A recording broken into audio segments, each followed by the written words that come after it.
markaad janaalka saa subscribe saarto halka dambalelka ay ruuxa taabo si waa Assalaamu alaykum warahmatullahi wabarakatuh waa markale iyo macna Khalid Maxamed Maxamuud iyo alaab casharadii aad nooga barateen waxaan maanta halkan ku hayaa casharo aad iyo aad u kala duwan balse laakiin si aan soo qaato casharka koobaad casharada labaadna waxaad ka dheehan doontaa isla janaalka ka dheeho insha Allah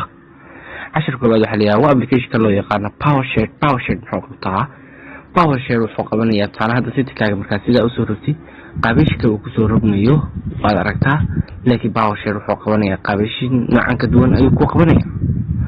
waxa sameynaysa halkan ku qorantahay notran ayaad ku dhufanaysaa notran markaad ku dhufatid waxaana saataa sare tigta waad ku dhufanaysaa markaad ku dhufatid tigta saaraysaa talabaad waad ku dhufanaysaa iyadana tigta saaraysaa saddexaad waad ku dhufanaysaa iyadana waxaad ka dhigaysaa on ayaad ka dhigaysaa ugu hooseen PowerShell off waatan dabadna on ka dhig waxaan leeyahay sorry soo noqo saddexaad sorry halkan imaad saddexaad aan doorto dabadna aan imaado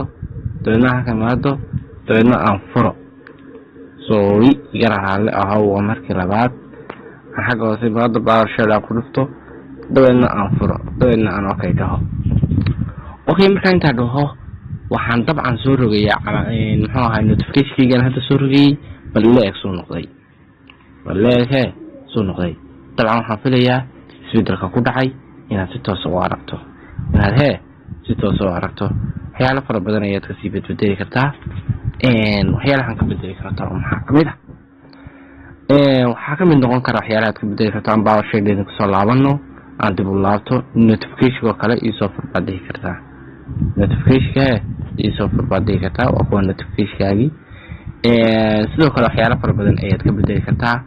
waxyaalaha ka bedeli kartaa waxaa kamid ah colorka oo kale ayaa kamid ah colorka oo kale waad ka bedeli kartaa waad oran kartaa custom oo kale inaan doonaya rabaaba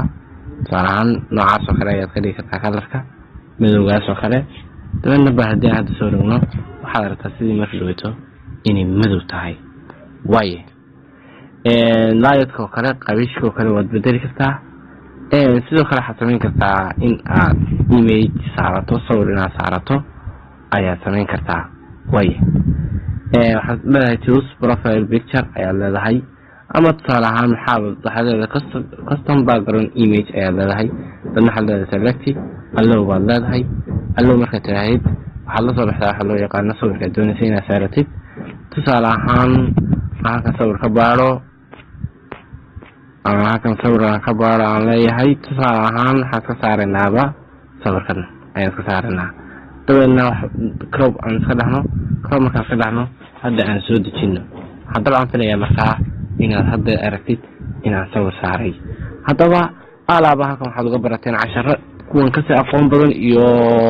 casharo kala duwan ayaad naga baratay mar waliba naga dheeho casharadan waxaan ku dhaafayaa intaan casharkan oo kale ku kulmi doono wassalaamu calaykum waraxmatullaahi wabarakaatuh